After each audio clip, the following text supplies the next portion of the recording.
morning, good afternoon. I am so excited to be here. Ever since Brett called me and told me about this, I've just truly been head over heels about this. I'm excited to be here. Thank you so much to Dr. Harvey, to Dean Brett Pulley, my classmate from the class of 79. Woo woo!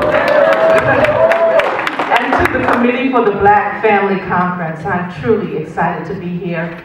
And there is no way that I could stand here and talk about myself and my career without talking about the people in my life who have made it possible for me to do what I do. And I want to say thank you to my husband, who has been the rock of our family. He's been the rock of our family.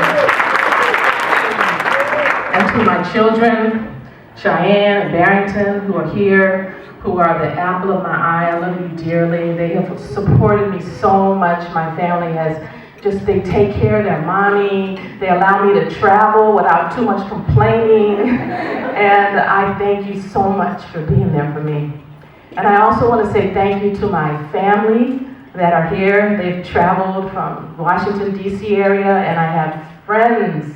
And these friends are really family, and they've traveled here from as far as New Jersey, and I want to thank you so much for coming here. I'm truly overjoyed, right? Try not to cry. And I have a table full of Hampton alumni. We all met here at Hampton University. That's where we first met, and we are still friends to this day, and I'd love for the Hampton alumni to stand up at the table. Hampton attendees, Hampton alumni. So thank you so much. When I was thinking about what I wanted to talk about, I kept trying to figure out what it was going to be, and I kept coming back to this story that I remembered when I was young. My father would ask me, what do you want to be when you grow up? I think I was about 10 or 11. I said, well, I like to dance, and I like to watch television. So, let me think about it. So I used to watch the Ed Sullivan Show every Sunday night at 8 o'clock. I'm sure I'm the oldest person here, so I'm sure nobody remembers that. Just me, right? Right, I know. And they used to have the June Taylor dancers that do the configuration. So, and I like to dance. I said, okay, I want to be a dancer. So my father looked at me and said, I don't think so. I don't think I'm going to send you to school, to college, to be a dancer. I need you to think again. So I started thinking, I'm like, hey, really, what do I want to do? What do I want to do? What do I like to do? What do I like to do? Well, I like to watch television. And, maybe that's what I'll do. So I used to turn on the television when you were young, and it was like magic would come out of the television. There was theater, and there was dance, and there was news, and talk shows, and commercials, and jingles, and I just loved it. So I said, I think that's what I'll do. I'll go into television. And really, that's how simple it was. That is how it started. And I remember the first day when I set foot on Hampton's campus, I was terrified. I was just, oh my God. People, I don't think I can do this. I don't know if I can do this.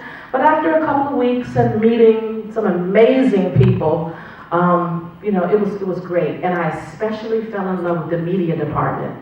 I mean, the media department, they had a radio station, a television station, they had a newspaper, you could do camera work, you could do lighting, you could direct, you could be on camera. It was like, it was like a huge candy store full of possibilities.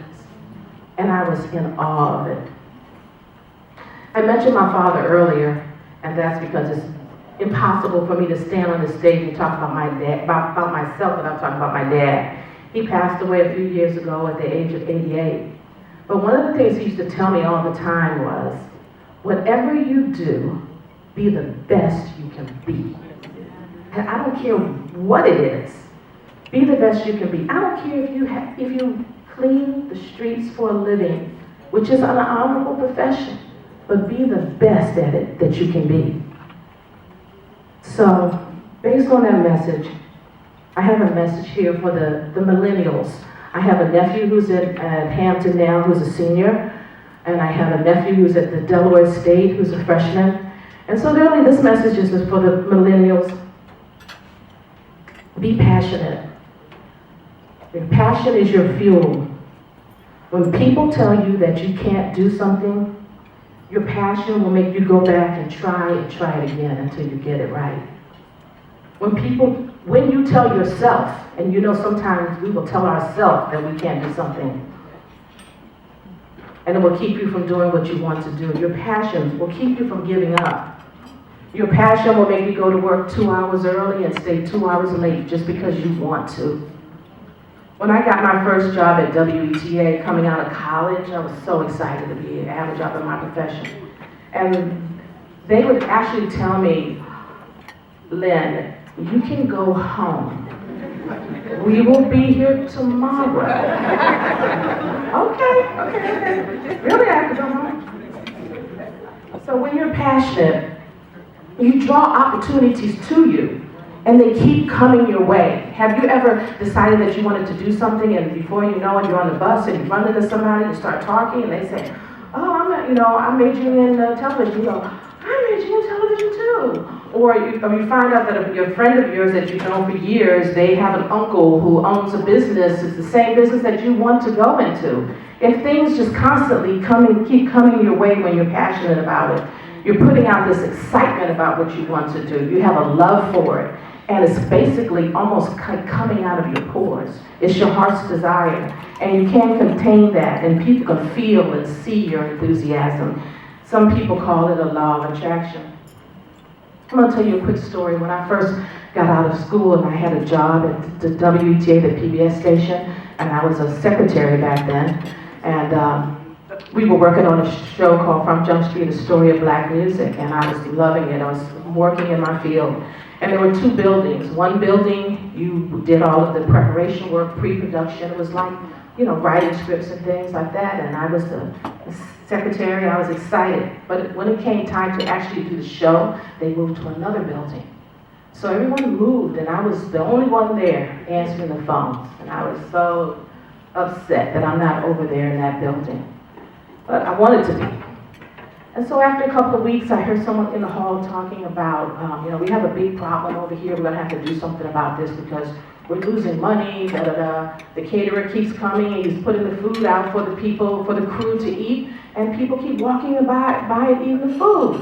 They said, you know what? We need somebody to watch the food. And I said, I'll do it. I'll watch the food. They said, are you sure? You want to just sit there and watch the food? Sure, I'll do it. So I went over there, I watched the food. People walked by who were used to picking up the food, and they'd see me, and they'd stop, wouldn't pick up the food. And so I sat there and I did that job, and then after a couple of weeks, someone said, oh, could you make a copy of this? And I said, sure. And then someone said, oh, could you run this over and pick this up? Sure. Can you do this? Sure. And so before you know it, they were relying on me for other things. But I was so passionate about just being in this field. I didn't care what I did. I just wanted to be close to the thing that I loved. And because of that passion, things just started coming to me. And if anybody knows me, they know how much I love Al Jarreau. I loved this man back in college. We just went to all the concerts, and I basically stalked him. But he came on that show that day, and someone came and said, oh, you need someone to iron Al Jarreau's shirt? And I said, I'll do it.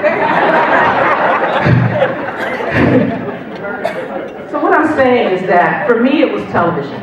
But for you, it may be medicine. It may be marine biology. It may be psychology, engineering, math, fashion design, music. Your passion keeps you in a preparation mode. You're constantly preparing yourself for the next step, your next opportunity. And when you're passionate about it, you don't even realize you're doing the work. So when people ask me, how did you do it? How did you manage to get to where you are in your career? I tell them that first of all, I was passionate. This is what I wanted to do. I didn't see myself doing anything. Secondly, I put in a lot of time. I've been in this business for 35 years. So the new millennials, remember to pay your dues. Pay your dues. It will come. If you want it, it will come. I stayed in my lane. It's very easy to get distracted. There's so much going on, especially with the internet and all these other things. It's very easy to get distracted. Stay focused. And when it got hard and I got discouraged, I learned to ask for help, and people helped me. And And I had an amazing family, and I had an amazing circle of friends who helped me, who supported me. And when I was down, they would give me encouraging words, and they were always there, and they were supportive, and they were loving. And that's the true value of having good connections and good family and good friends. And lastly, I've learned to take criticism, because what you're going to be told as you go through this life will not always be good. You have to be able to listen when someone says, no, you didn't do that quite right. You know, you need to change this, do this. And it's a little bit of a hard pill to swallow. And lastly, I put God first. Because without God, none of this is possible. He's been my constant rock in my entire life. And I give him all the praise and all the glory. I thank you. Thank you for the support.